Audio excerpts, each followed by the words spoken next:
Нийгмийн эрүүл мэндийн үндэсний төв үзүүлж байна. Инээмсэглэл FM 99.3 радиогоос ярьж байна. COVID-19 болон улирлын томоогоос урьдчилан сэргийлэх зөвлөмж. Сургуулийн өмнөх боловсрол олгох байгууллагуудад зориуллаа. Нийгмийн эрүүл мэндийн үндэсний төв.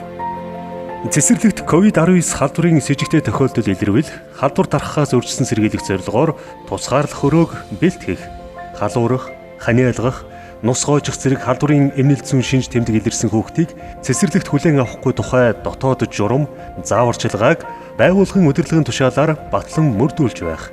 Багш ажилтан хүүхдийн гар угаах нөхцөл орчныг бүрдүүлэх.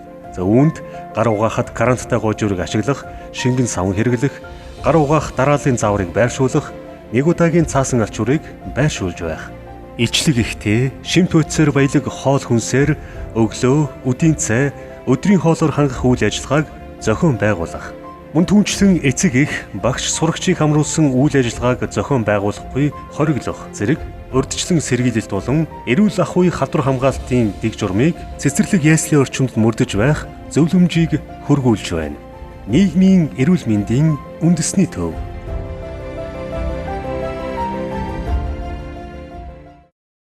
Нийгмийн эрүүл мэндийн үндэсний төв.